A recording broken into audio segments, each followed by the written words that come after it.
ನ್ಯಾಯಮೂರ್ತಿ ಬ್ರಜೇಶ್ ಕುಮಾರ್ ನೇತೃತ್ವದ 2ನೇ ನ್ಯಾಯಾಧಿಕರಣದ ತೀರ್ಪಿನಂತೆ ಆಲಮಟ್ಟಿ ಲಾಲ್ ಬಹದ್ದೂರ್ ಶಾಸ್ತ್ರಿ ಜಲಾಶಯದ ನೀರಿನ ಮಟ್ಟವನ್ನು 524.756ಕ್ಕೆ ನೀರು ನಿಲ್ಲಿಸಿ ಗೊತ್ತಿಕೊಂಡು ಹೇಳಿ ಆದೇಶ ಆದರೂ ಕೂಡ 15 ವರ್ಷದಿಂದ ಇಲ್ಲಿವರೆಗೂ ಕೂಡ ಯಾವ ಸರ್ಕಾರ ಆಡಳಿತ ಮಾಡಿದ್ರು ಕ್ರಮಕ್ಕೆ ಜರುಗಿರಲಿಲ್ಲ. ಹಿಂದಿನ ದಿವಸ ಮಾನ್ಯ ಮುಖ್ಯಮಂತ್ರಿಗಳು ಬೆಂಗಳೂರಿನ ವಿಧಾನಸೌಧದಲ್ಲಿ ಸಭೆ ಸೇರಿ ಪ್ರತಿ ಎಕರೆ ಒಣಬೇಸಾಯಕ್ಕೆ 30 ಲಕ್ಷ ರೂಪಾಯಿ ಮತ್ತು ನೀರಾವರಿ ಜಮೀನುಗಳಿಗೆ 4 ಲಕ್ಷ ರೂಪಾಯಿ ಪರಿಹಾರ ಕೊಡ್ತೀವಿ ತಿಳ್ಕೊಂಡು ಹೇಳಿ ನಿನ್ನೆ ಸಭೆಯಲ್ಲಿ ತೀರ್ಮಾನ ಮಾಡಿದ್ದಾರೆ. ಈ ಹಿನ್ನೆಲೆ ಕುಮ್ಮಕ್ಕಿರೋದು ಜಲಸಂಪನ್ಮೂಲ ಸಚಿವರಾಗಿರ್ತಕ್ಕಂಥ DK ಶಿವಕುಮಾರ್ ಅವರದು.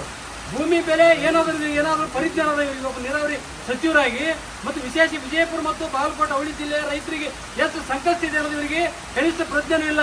ಮತ್ತು ಇವರು ಯಾರ ಒಂದು ಆಧಾರ ಮೇಲಿಂದೆ ಮತ್ತು ಯಾವ ಒಂದು ಮಾನದಲ್ಲಿ ಇಟ್ಟುಕೊಂಡು ಒಣ ಬೇಸಾಯಕ್ಕೆ 30 ಲಕ್ಷ ಮಾಡಿದ್ರು ಮತ್ತು ನೀರಾವರಿ 40 ಲಕ್ಷ ಮಾಡಿದ್ರು. ಒಮ್ಮೆ ಭೂಮಿ ರೈತರು ಕೈಯಿಂದ ಹೋಯ್ತಪ್ಪ ಅಂದ್ರೆ ಭೂಮಿ ಎಷ್ಟು ಕೊಟ್ಟರು ಸಿಗೋದಿಲ್ಲ, ಕೋಟಿಗಟ್ಟಲೆ ರೊಕ್ಕ ಕೊಟ್ಟರು ಭೂಮಿ ಸಿಗಂಗಿಲ್ಲ. ಅದಕ್ಕೆ ನಮಗೆ ಒಂದು ನಯ ಅಭ್ಯಾಸ ಬೇಡ, ನಮಗೆ ನೀವು ಭೂಮಿ ಕೊಡ್ತೇವೆ ಅದೇ ಎಷ್ಟು ನಮಗೆ ಫಲವತ್ತಾದ ಭೂಮಿ ಅದಲ್ಲ, ಬೇರೆ ಕಡೆ ಭೂಮಿ ಕೊಡಿಸುವಂತ ಕೆಲಸ ಮಾಡ್ರಿ. ನಿಮಗೆ ಬಿಡಿಗಾಸು ನಮ್ಮ ಅವಶ್ಯಕತೆ ಇಲ್ಲ. ಯಾಕೆ ಹಿಂದಿನ ಕಾಲದಿಂದ ಬಂದಂತ ಒಂದು ಭೂಮಿ ಇವತ್ತು ನಾವು ಕಳ್ಕೊತೀವಿ ಅಂತಂದ್ರೆ ಕನಿಷ್ಠ 50 ಲಕ್ಷ ರೂಪಾಯಿ ನಮಗೆ ಒಣ ಬೇಸಾಯಕ್ಕೆ ಕೊಡಬೇಕಾಗಿತ್ತು. ನೀವು ಇವತ್ತು ನೀರಾವರಿ ಜಮೀನಿಗೆ 70 ರಿಂದ 80 ಲಕ್ಷ ಕೊಡಬೇಕು. ಈಗಾಗಲೇ ಕೋರ್ಟ್ ಕೂಡ ತೀರ್ಮಾನ ಆಗ್ಯದ. 1 ಕೋಟಿ 1.5 ಕೋಟಿ ರೂಪಾಯಿ ಪ್ರತಿ ಎಕರೆಗೆ ಇವತ್ತು ನೀವು ಪರಿಹಾರ ಕೊಡ್ರಿ ಅಂತಂದ್ರೆ ಇವತ್ತು ಕೋರ್ಟ್ ಆದೇಶನೂ ಕೂಡ ನೀವು ಧಿಕ್ಕಾರ ಮಾಡಿದ್ರಿ. ಒಂದು ಕೋರ್ಟ್ ಆದೇಶಕ್ಕೂ ಕೂಡ ನಿಮಗೆ ಬೆಲೆ ಇಲ್ಲ. ನೀವೊಬ್ಬ ನೀರಾವರಿ ಸಚಿವರಾಗಿರ್ಲಿಕ್ಕೆ ನೀವು 4 ನದಿ ಅಯೋಗ್ಯದಿ. ನೀನು ಅದು ವಿಶೇಷವಾಗಿ ವಿಜಯಪುರ ಮತ್ತು ಬಾಗಲಕೋಟೆ ಅವಳಿ ಜಿಲ್ಲೆಯ ರೈತರ ವಿಷಯದಲ್ಲಿ ನೀನು ಮಗತಾಯಿ ಧೋರಣೆ ಮಾಡ್ತಾ ಇದ್ದಿ.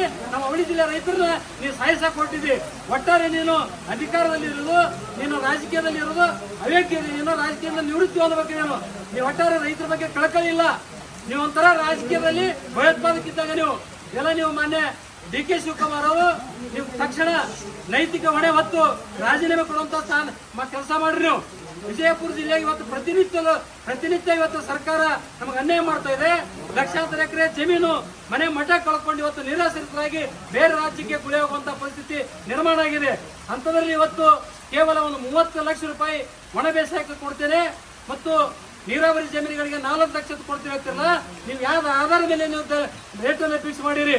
ಇವತ್ತು ರೈತರ ಸಮ್ಮುಖದಲ್ಲಿ ರೈತರ ಒಪ್ಪಿತ ಬೆಲೆ ಅಂತ ಹೇಳ್ತೀರಿ. ನೀವು ಸಭೆಯಲ್ಲಿ ಯಾವ ರೈತರನ್ನ ಕರ್ಕೊಂಡು ಸಭೆ ಮಾಡಿದ್ರಿ?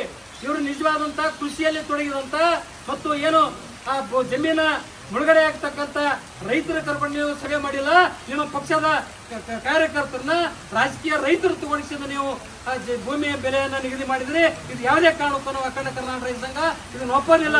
ಇದೇ ತರವನ್ನ ನೀವು ಮುಂದುವರಿಸಿದ್ದೇ ಆದ್ರೆ ನಾವು ಅಖಂಡ ಕರ್ನಾಟಕ ರೈತ ಸಂಘ ವತಿಯಿಂದ ನಿಮ್ಮ ಮನೆ ಮುಂದೆ ನಾವು ದಳಿ ಸತ್ಯಾಗ್ರಹವನ್ನ ಮಾಡಬೇಕಾಗ್ತದೆ.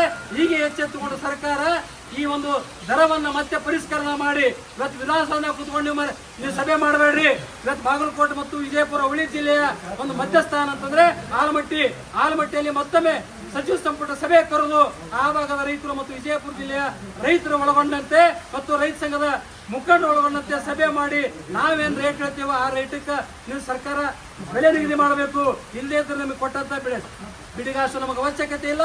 ನಾವು ಎಷ್ಟು ಭೂಮಿ ಇವತ್ತ ಮುಳುಗಡೆ ಆಗ್ತದೋ ಅಷ್ಟು ಜಮೀನನ್ನ ಬೇರೆ ಕಡೆ ನೀವು ಖರೀದಿ ಮಾಡಿ ಕೊಟ್ಟಾಗ ಮಾತ್ರ ನಾವು ಸುಮ್ಮನೆ ಇರ್ತೇವೆ. ಅದನ್ನು ಬಿಟ್ಟು ನೀವು ಯಾರೋ ತಮ್ಮ ಬೇಕಾದಂತ ಪಕ್ಷದ ಕಾರ್ಯಕರ್ತರು ರಾಜಕೀಯ ಒಂದು ಹಿತಾಸಕ್ತಿ ಇರ್ತಕ್ಕಂಥ ಜನರ ಕರ್ಕೊಂಡ್ಬಂದು ನಾವು ನಿಗದಿ ಮಾಡಿದ್ದೇವೆ, ರೈತರು ಒಪ್ಪಿದ್ದಾರೆ ಸರ್ಕಾರ ಕೊಡ್ತಕ್ಕಂಥ ಬೆಲೆಗತ್ತಿ ನೀವು ಏನಾದ್ರು ಆಟ ಮಾಡಕೊಂಡ್ರೆ ನಿಮ್ಮ ವಿರುದ್ಧ ನಾವು ದಂಗೆ ಹೇಳಬೇಕಾಗ್ತದೆ. ರೈತರು ಇದನ್ನ ಗಮನದಲ್ಲಿ ಇಟ್ಕೋಬೇಕು. ನೀವು ಕೊಟ್ಟಿರ್ತಕ್ಕಂಥ ಈ ಬಿಡಿಗಾಸು ನಾವೇನು ಭಿಕ್ಷುಕರಲ್ಲ. ಭೂಮಿ ಅಂತಂದ್ರೆ ಇದು ಫಲವತ್ತಾಗಿರ್ತಕ್ಕಂಥದ್ದು. ಬಾಗಲಕೋಟೆ ವಿಜಯಪುರ ಜಿಲ್ಲೆ ಅಂತಂದ್ರೆ ಫಲವತ್ತಾದ ಭೂಮಿ, ಎರೆ ಭೂಮಿ ಅದ. ಕಣ್ಣಾಗ ನೀರು ಬರ್ತಾವ ರೈತರಿಗೆ ಭೂಮಿ ಹೋದ ನಂತರ. ಒಮ್ಮೆ ಶಾಶ್ವತ ಭೂಮಿ ಹೋದ್ರೆ ಖರೀದಿ ಮಾಡಕ್ಕೆ ಭೂಮಿ ಸಿಗ್ತದ. ನಮ್ಮ ರೊಕ್ಕನೇ ಬೇಡ. ಏನು ಕಳ್ಕೊಂಡಂತ ಭೂಮಿ ಎಷ್ಟು ಕಳ್ಕೊಂಡಿದ್ದಾರೆ ರೈತ ಅಷ್ಟು ಭೂಮಿಯನ್ನ ಬೇರೆ ಕಡೆ ಕೊಡುವಂತ ಕೆಲಸ ಮಾಡಬೇಕು. ಇಲ್ಲಿ ಅಂದ್ರೆ ಇವರೇನ್ ಮಾಡ್ತಾರೆ ರೈತರು? ನಾವು ಮಾಡಿದ್ದೇ ಅಂತಿಮ ತಿಳ್ಕೊಂಡು ನೀವೇನಾದ್ರೂ ಆಟ ಮಾಡಕಂದ್ರೆ ನಾವು ಇದಕ್ಕೆ ತಕ್ಕ ಪಾಠವನ್ನ ಕಲಿಸಬೇಕಂತ ತಿಳ್ಕೊಂಡು ಸಂದರ್ಭದಲ್ಲಿ ಎಚ್ಚರಿಕೆಯನ್ನು ಕೊಡ್ತಾ ಇದ್ದೇವೆ. ಅರವಿಂದ್ ಕುಲಕರ್ಣಿ, ಅಖಂಡ ಕರ್ನಾಟಕ ಸಂಘದ ರಾಜ್ಯ ಪ್ರಧಾನ ಕಾರ್ಯದರ್ಶಿ. ನದಿಯ ಪಕ್ಕದಲ್ಲಿ ರೈತರಿಗೆ ಒಂದು ಭೂ ಪರಿವರ್ತನೆ ಮಾಡಿ ಅವ್ರಿಗೆ ಪ್ಲಾಟ್ ಅನ್ನ ಕೊಟ್ಟಿದ್ದಾರೆ. ಈಗಾಗಲೇ ನಾವು ಈ ವಿಷಯವಾಗಿ ಮಾನ್ಯ ಜಿಲ್ಲಾಧಿಕಾರಿಗಳಿಗೆ ಮನವಿ ಕೊಟ್ಟು ಯಾವಾಗಲೂ ಒಂದು ನದಿ ದಂಡಿ ಮೇಲೆ ಮತ್ತು ಕೆರೆ ದಂಡಿ ಮೇಲೆ ಭೂ ಪರಿವರ್ತನೆ ಮಾಡಿ ಅವ್ರಿಗೆ ಪ್ಲಾಟ್ ಅನ್ನು ಕೊಡಬಾರದು. ಯಾಕಂದ್ರೆ ಅಲ್ಲಿ ಮನೆ ಕಟ್ಕೊಂಡು ಇರ್ಲಿಕ್ಕೆ ಅವ್ರು ಕೊಟ್ಟಿದ್ದಾರೆ ವಾಸಲಕ್ಕ. ಅಲ್ಲಿ ನಾಳೆ ಪ್ರವಾಹ ಪರಿಸ್ಥಿತಿ ಬಂತಂದ್ರೆ ಇಡೀ ಕುಟುಂಬಗಳು ನೀರಿನಲ್ಲಿ ಕೊಚ್ಕೊಳ್ಳುವಂತ ಪರಿಸ್ಥಿತಿ ನಿರ್ಮಾಣ ಆಗ್ತದೆ. ಇದನ್ನ ಅಧಿಕಾರಿಗಳವರಿಗೆ ಅನುಮತಿ ಕೊಟ್ಟು ಭೂ ಪರಿವರ್ತನೆ ಮಾಡಕ್ಕೆ ಇವರಿಗೆ ಅಲ್ಲಿ ಪರಿಶೀಲನೆ ಮಾಡಿಲ್ಲ. ಸ್ಥಳ ಪರಿಶೀಲನೆ ಮಾಡಿ ಅಲ್ಲಿ ಸ್ಪಷ್ಟವಾದಂತ ವರದಿಯನ್ನ ಜಿಲ್ಲಾಧಿಕಾರಿ ಕಳಿಸಬೇಕಾಗಿತ್ತು.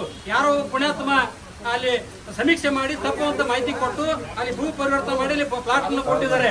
ಅದು ತೊಂದರೆ ಆಗ್ತದೆ. ನಾಳೆ ರೈತರಿಗೆ ಅಲ್ಲಿ ಮನೆಗಳಿಗೆ ನೀರು ನುಗ್ತು ಅಂತಂದ್ರೆ ಪ್ರವಾಹ ಬಂದ ಪರಿಸ್ಥಿತಿಯಲ್ಲಿ ಅವ್ರ ಕುಟುಂಬ ಸಮೇತ ನೀರಲ್ಲಿ ಕೊತ್ಕೊಳ್ಳುವಂತ ಪರಿಸ್ಥಿತಿ ನಿರ್ಮಾಣ ಆಗ್ತದೆ. ಇದೇನು ಕೊಟ್ಟಿರ್ತಕ್ಕಂಥದ್ದು ಅಲ್ಲಿ ಏನು ಪ್ಲಾಟ್ ಕೊಟ್ಟಿರೋದು ಸಂಪೂರ್ಣ ನಿಯಮ ಬಾಹಿರ ಮತ್ತು ಕಾನೂನು ಬಾಹಿರಾಗಿರ್ತಕ್ಕಂಥದ್ದು. ಆ ಕಾರಣಕ್ಕಾಗಿ ಜಿಲ್ಲಾಡಳಿತ ಈ ವಿಷಯದಲ್ಲಿ ಮಧ್ಯಪ್ರವೇಶಿಸಿ ಪುನಃ ಸ್ಥಳವನ್ನು ಪರಿಶೀಲನೆ ಮಾಡಿ ಏನು ಭೂಮಿಯನ್ನ ಪರಿವರ್ತನೆ ಮಾಡಿದ್ದಾರೆ ಅದನ್ನು ರದ್ದುಪಡಿಸಿ ಬೇರೆ ಕಡೆಯವರಿಗೆ ವಾಸಲಿಕ್ಕೆ ಅನುಕೂಲ ಮಾಡಿಕೊಡ್ಬೇಕಂತ ತಿಳ್ಕೊಂಡು ಈ ಸಂದರ್ಭದಲ್ಲಿ ನಾನು ಜಿಲ್ಲಾಡಳಿತಕ್ಕೆ ಒತ್ತಾಯಪಡಿಸ್ತಾ ಇದ್ದೇನೆ.